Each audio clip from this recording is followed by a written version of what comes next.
1857 جو ہے اس کی ایک کہانی جو ہے نا وہ بتائی تھی آپ کو.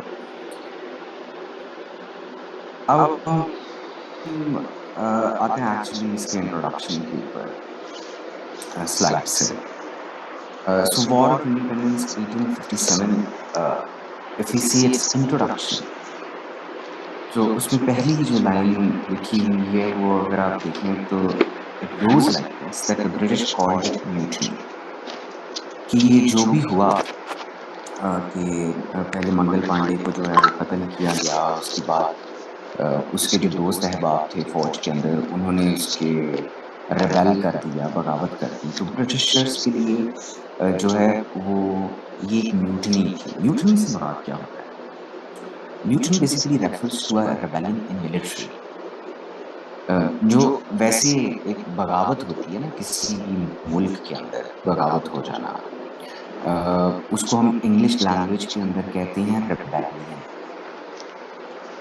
لیکن جو ریبیلین پرٹیکولرلی فوج کے اندر ہوتی ہے، ملٹری کی ڈومین میں ہوتی ہے، اس کو ہم کہتے ہیں میوٹنی. فار ایگزامپل خدا نخواستہ پاکستانی جو افواج ہیں، ہمارے ہاں بھی آفیسرز ہیں اور اس کے نیچے سٹاف ہے. کمیشنڈ افسر ہوتے ہیں اور نان کمیشنڈ سٹاف ہوتے ہیں. تو اگر کوئی نان کمیشن سٹاف جو ہے وہ حکم عدولی کر دے یا اپنے سینئر افسر کی بات ماننے سے انکار کر دے تو اس کو جی ہم کہتے ہیں میوٹنی. ان کے خلاف ہتھیار اکٹھا کر لیں. تو برٹش جو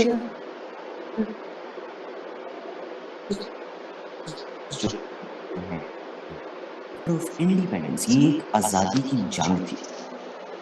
اینڈ دین کیونکہ ہم اس کو زیادہ اہمیت دیتے ہیں، زیادہ ایمفسس دیتے ہیں because the people of India were fighting a war for their own freedom. Sources have been occupied or conquered by a foreign race. مطلب یہ انگریز جو باہر سے آئے ہیں اور انہوں نے ہمارے اوپر آ کر قبضہ کر لیا ہے، رائٹ. تو ہمارے لیے تو یہ ایک آزادی کی جنگ تھی. ہمارے سے مراد جو ہمارے اینسیسٹرز تھے. اور ویسے بھی we are a very nostalgic and emotional nation. ہمارے ہسٹورینز جو ہیں وہ اس کو کیٹیگرائز، رائٹ. لیکن برٹشرز یا برٹش ہسٹورینز وہ کہتے ہیں کہ آپ don't create this much nostalgia, آزادی اور آزادی کی جنگ، اس طرح کے جو کہ big words. It was a small mutiny, مطلب ایک چھوٹی سی بغاوت ہوئی فوج کے اندر جس کو ہم نے کنٹرول کر لیا، and that's it. But it depends on which side of the history you stand. British historians جو ہیں وہ اپنا پرسپیکٹو دیتے ہیں، انڈین ہسٹورینز جو ہیں وہ ایک اپنا پرسپیکٹو دیتے ہیں. تو وہ بیسیکلی دیکھنا ہوتا ہے کہ آپ کی ایموشنل اٹیچمنٹ کس سائڈ کے ساتھ ہے. History is never objective, it's always subjective. But whether you call it a mutiny or you call it is a fact. اگر آپ سیکنڈ پوائنٹ دیکھیں کہ whatever has happened in the year 1857 in the Indian subcontinent was a serious challenge to the British rule in India.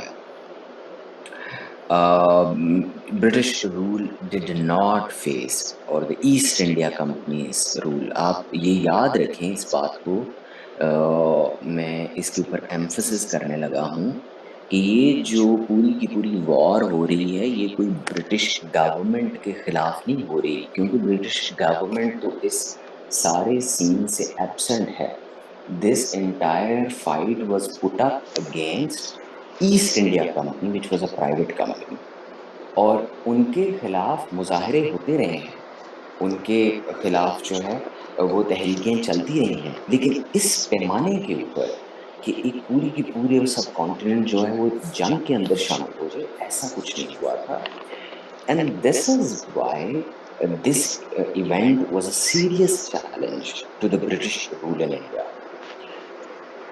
Because اگر آپ third point دیکھیں, it was a moment for the people of India to break shackles of foreign domination. ٹھیک ہے کہ جو ایک راسبانہ ایک قبضہ ہوا ہے لوگوں کے اوپر, وہ ایک فورن ریس کی طرف سے, وہ قبضہ جو ہے وہ چھڑوانے کا ان کے پاس ایک موقع تھا. So this was a moment of the freedom from occupation, جو ایک اللیگل طریقے سے ایک باہر سے ایک پرائیویٹ کمپنی نے آ کے جو لوگوں کے اوپر قبضہ کیا ہوتا, تو وہ ہندوستان کے لوگوں کے پاس 1857 میں ایک موقع ان کو میسر ہوا کہ وہ اپنی جو آزادی ہے اس کو حاصل کر سکیں.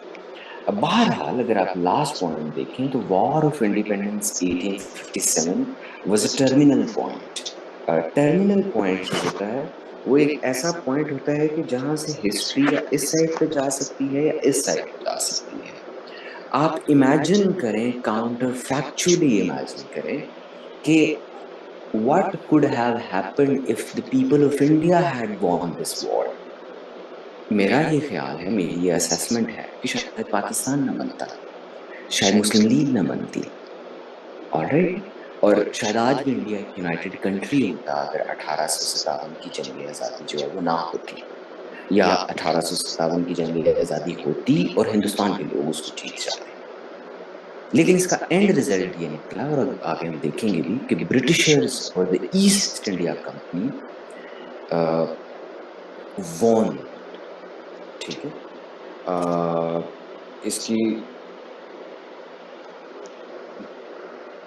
مطلب دا برٹشرز وون, اینڈ اس کے بعد جو ہسٹری کا سارا سفر ہے وہ ہمارے سامنے عیاں ہو جاتا ہے. چیٹ باکس کے اندر کچھ شاید کوشچنز آئے ہیں. Sir, C S S versus military bureaucracy, which option is better for career? I am really sorry, this is not a forum for the career counseling. We can have a separate discussion on this, but it would be not fair with other people who are supposed to attend the Pakistan Affairs class.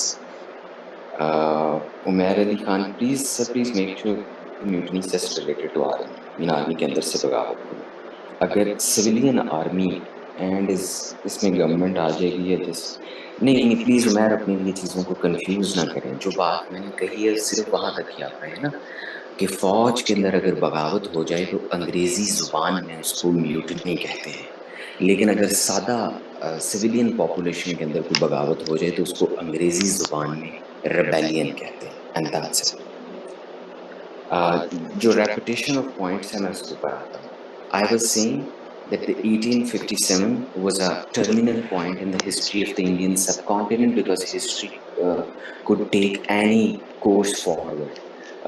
اور میں نے بتایا کہ اگر 1857 کی جنگ آزادی میں ہم ہندوستان کے لوگ جیت جاتے تو میری یہ اسیسمنٹ ہے کہ شاید پاکستان بھی نہ بنتا, اور آج بھی انڈیا جو ہے وہ ایک یونائٹڈ کنٹری ہوتا. تو انڈیا بیسیکلی جو ڈیوائڈ ہوا, اور انڈیا کی جو ساری پالیٹکس آگے اپنی 90 سال کی چلے گی, that politics is essentially determined by the events of the 1857 War of Independence. So I repeat the introduction of the War of Independence 1857, that it was a serious challenge to the British rule in India, even though the Britishers underestimated, and they say that it was not some war of independence but was small military affair. It was a small mutiny in the army which was crushed and quelled in due course of time. But whatever the Britishers say, we know for a fact that War of Independence was a serious challenge to the British rule, because it provided the people of India with an opportunity to break the shackles of the foreign domination and could earn their freedom. In all fairness, War of Independence 1857 acted as a terminal point. It paved the path of the history, which was then followed on till 1947. Having discussed the introduction of the War of Independence, the examiner asked question that explain the significant causes of the war of independence 1857 کے جنگ آزادی 1857 کی اہم وجوہات جو ہے ان کو بتایا جائے. اور سی ایس ایس کے اندر ایک جسٹ اے سائڈ ٹپ میں آپ کو بتاتا جاؤں کہ آپ نے جو بھی سبجیکٹ تیار کرنا ہوتا ہے اس میں آپ پاسٹ سلیبس سے ٹاپک دیکھتے ہیں اور بعد میں پاسٹ پیپر میں جا کے آپ یہ چیک کرتے ہیں کہ ایگزامنر جو ہے اس کا مائنڈ سیٹ کیا ہے، ایگزامنر جو ہے وہ چاہتا کیا ہے. تو اگر ہم ایک ایگزامنر کے پرسپیکٹو سے دیکھیں تو لسٹ ڈاؤن کریں تو ایک جو ریپیٹڈ کویشچن اس ٹاپک پہ آتا ہے 1857 وار آف انڈیپینڈنس پہ، وہ یہی آتا ہے کہ جی what are the significant causes of this war. Causes کی میں نے کچھ کیٹیگریز بنائی ہیں. There are certain political causes کہ یہ جنگ کیوں ہوئی، there are certain religious and social causes, and then there are economic causes, and last but not least military causes. تو ان کیٹیگریز کے اندر جو ہے وہ فردر آرگومنٹس ہیں اور ان آرگومنٹس کو جو ہے وہ ابھی ہم انڈرسٹینڈ کرنے کی کوشش کریں گے. Under the first heading, the heading is the political causes. جو پہلا آرگومنٹ ہے وہ ہے، اگر آپ سلائڈ پہ دیکھ رہے ہیں which is visible on the screen, Lord Dalhousie's doctrine of lapse. So basically 1853 کے اندر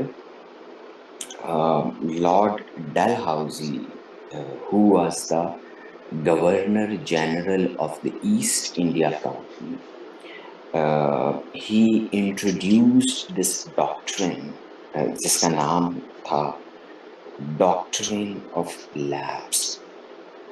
And this is a bit complex doctrine, and I would be requesting for your full attention تاکہ آپ کو میں یہ سمجھوں. سب سے پہلی چیز یہ ہے کہ جو انڈیا ہے، انڈین سب کانٹیننٹ 53 کا وہاں there were two types of the territories. There were two types of the territories in the Indian subcontinent. ایک جو ٹیریٹری تھی اس کو کہا جاتا تھا نارمل ٹیریٹریز، ان کو پروونشیل ٹیریٹریز بھی کہا جاتا ہے، صوبائی ٹیریٹریز ان کو کہا جاتا تھا. جیسے پنجاب جو ہے وہ ایک نارمل ٹیریٹری تھی، ایک پروونس تھا. اسی طرح بنگال جو ہے وہ ایک نارمل ٹیریٹری تھی، پروونس تھا.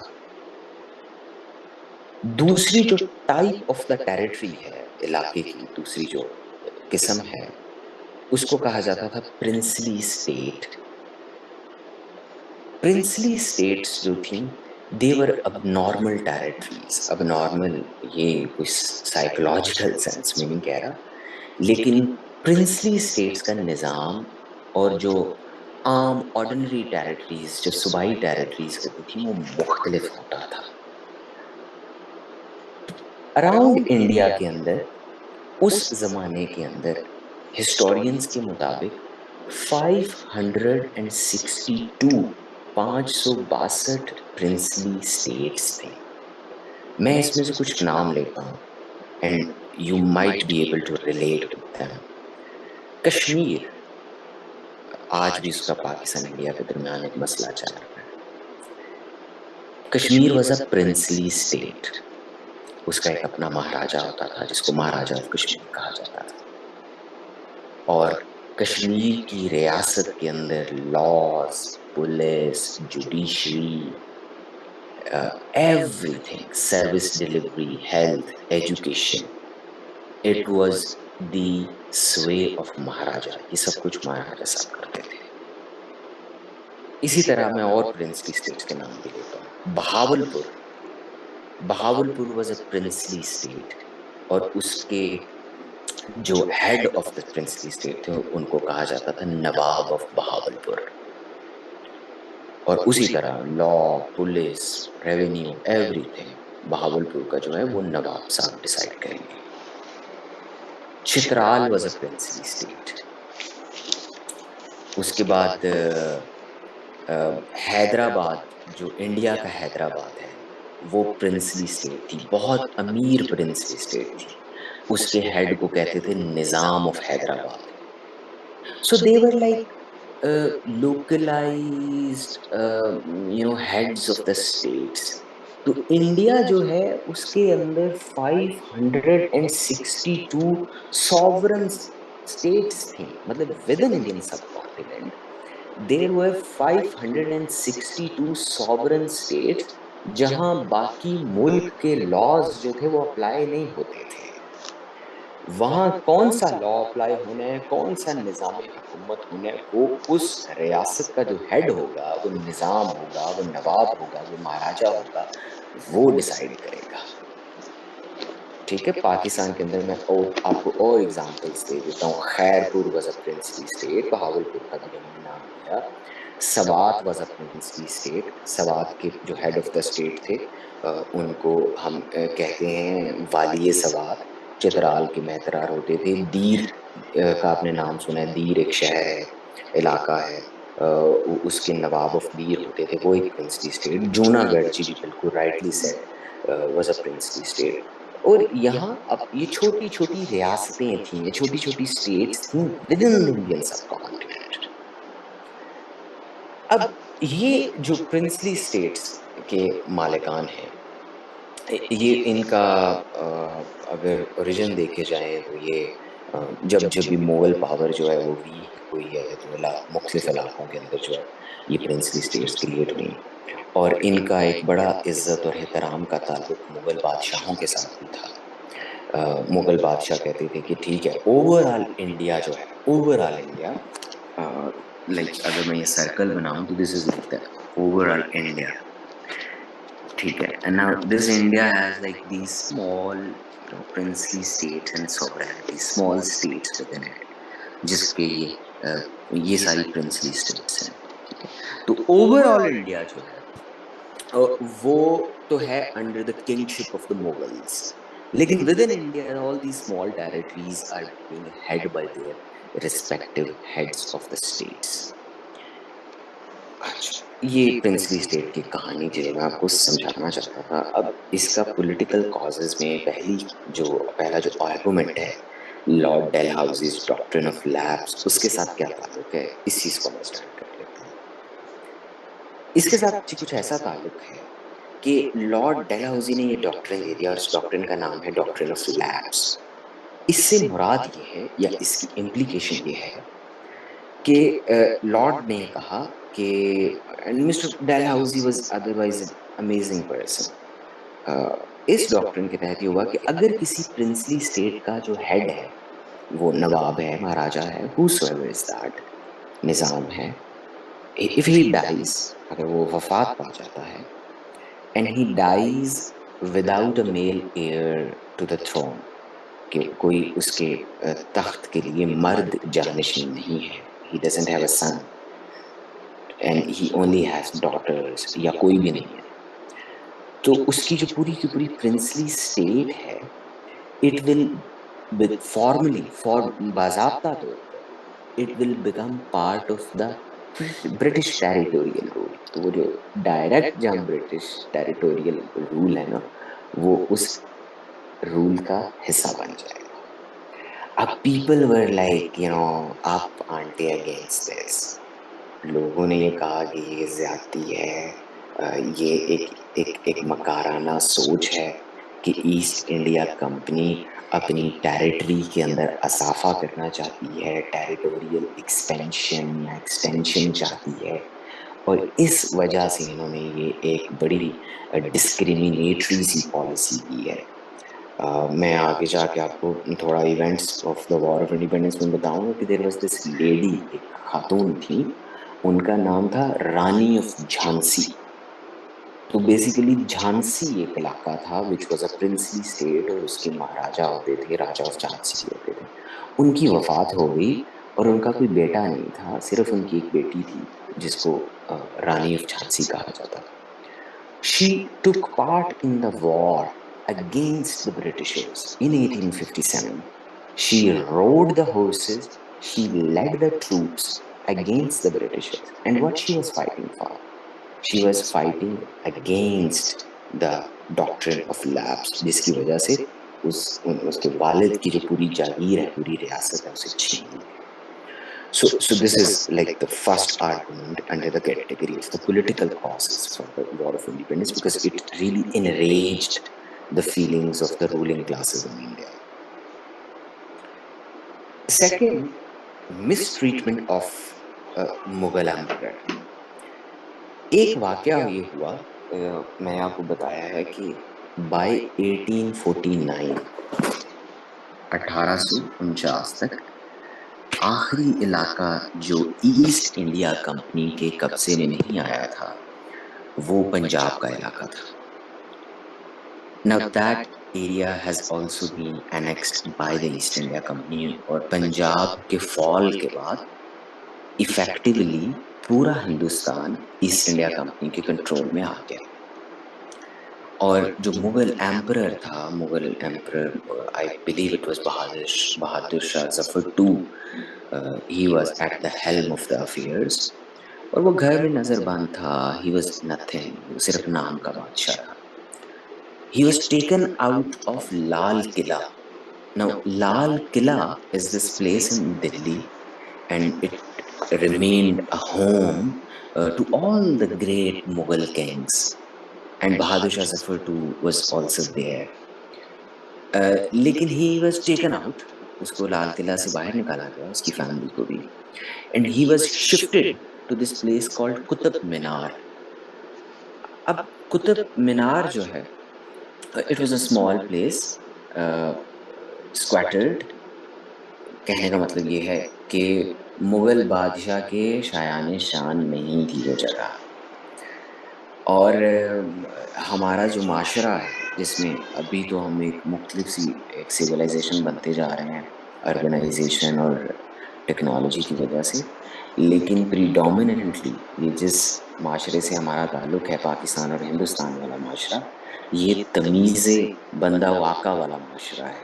ٹھیک ہے، we have been those societies جہاں ٹیچر کے آنے پہ اسٹوڈنٹس کھڑے ہو جاتے تھے. So like there is a lot of respect. تو مغل بادشاہ کے لیے بھی بڑی رسپیکٹ ہوتی تھی.